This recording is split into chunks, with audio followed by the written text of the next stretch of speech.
I'm Stephen Fraser, co-founder of Spoonflower. Spoonflower is a website that lets people design, print, and sell their own fabrics. You know, you were talking about two guys who knew next to nothing about fabric, so fortunately I had my wife to explain things to me like the difference between linen and cotton. The blogosphere is full of people who sew and people who love fabric. From day one, we started getting responses from people who said, you know, not just, yes, I would like to have a website that let me print my own fabric, but all my life I've dreamed about printing my own fabric. One of the things people occasionally make using Spoonflower fabric is custom fabric for their pets, including, you know, sweaters for their cat that actually have pictures of their cat on it, or you know, special you know, Whippet good jackets for their Whippet. People are so excited about the fabric that they've designed that they often post photos or images of the designs on their blogs or their websites. And then when they make something with the fabric, then they post pictures again. So the internet world is actually full of pictures of Spoonflower products. I'm Amy Ager with Hickory Nut Gap Farm. We're a fourth-generation family farm in Fairview, North Carolina, and we raise grass-fed beef, pastured pork, pastured chicken, and turkey.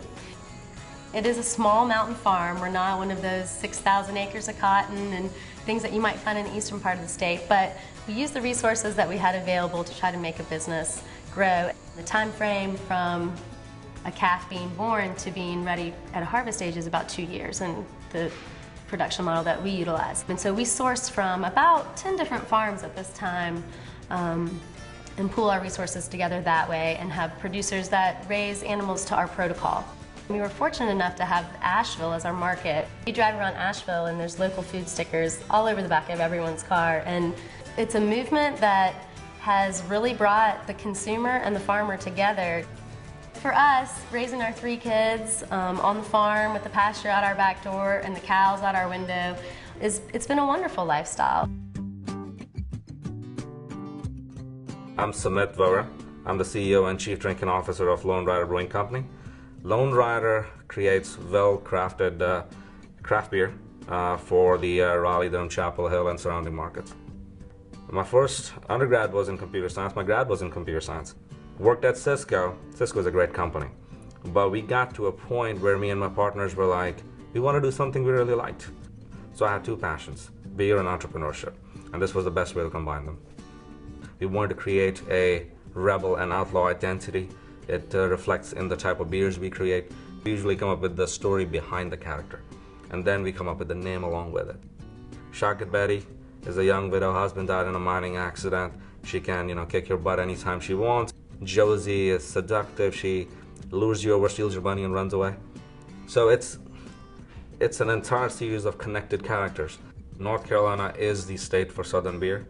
The craft brewing community in North Carolina is very passionate about what they do. Have you ever done something in your life that you thought that somebody else thought you shouldn't have? Then you were a lone rider.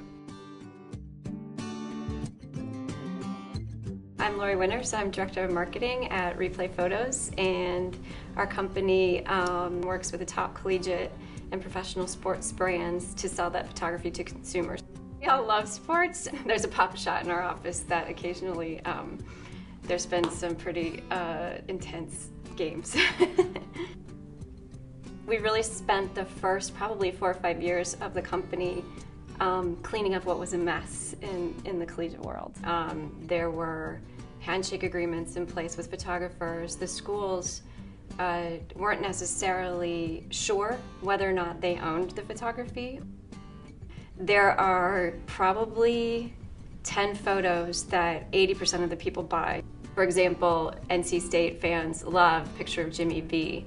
It was taken in the 80s, the year that they won the national championship in men's basketball. And it's kind of from behind, and he's got his arms up, and his arms are in the symbol of a V. For Duke basketball, for example, it's obviously when Christian Laettner hit the shot to beat Kentucky in 1992. We're very proud that our roots are here in Durham, and it's only fitting that we're in the middle of the hotbed of college basketball. Hi, I'm Roy Archambault. I go by Dr. Arch, and I'm the CEO of DryCorp. We make a waterproof medical product that goes over casts, bandages, also PICC lines, ostomies, a lot of different medical devices. By creating a vacuum and removing all the air from the inside, it's impossible for another material or water to come in. There was one day when I was riding my bike to work and I had just got a brand new iPhone and a thunderstorm broke out and my phone got wet. Later on that night I jumped into my hot tub and I ruined my second phone within a 6-hour period. So I took the same basic technology that we use for the medical side and applied it to the electronics. And once again, what we basically do is we create a vacuum seal over portable electronics. People that scuba dive use it, people that wakeboard use it, surfers use it. We have a cookout every Friday. We have a lot of people now that play different musical instruments, and a lot of people see us. So it's kind of created a little cult following almost. And people's friends will say, "You work at DryCorp?" And they're very proud of the fact that they do. I'm Mike Adams, president of Moog Music. We manufacture electronic musical instruments. The founder's the guy that invented the synthesizer. His name's Bob Moog. There's literally thousands and thousands of popular songs, the core of which are based upon our instruments, including Michael Jackson's Thriller. The most popular classical album of all time is called Switched on Bach, and it is strictly Moog synthesizers. When Bob passed away, obviously there was a lot of doubt in the market about our ability to continue the company given the founder had passed away. And so we worked around the clock, 24 hours a day, to come out with a new synthesizer called the Little Fatty, and it's been a huge success for us. The guitar business is about 7 times larger than the synthesizer or the keyboard market. We have a dozen patents or patents pending on this guitar. It's really the only thing that's truly innovative that's been put into the guitar market since the invention of the electric guitar. Moog Fest is a 3-day festival that's held on the last weekend of October here in Asheville, and it's a celebration of the innovative spirit of Bob Moog. I feel like we're all there as caretakers of that passion and of that brand.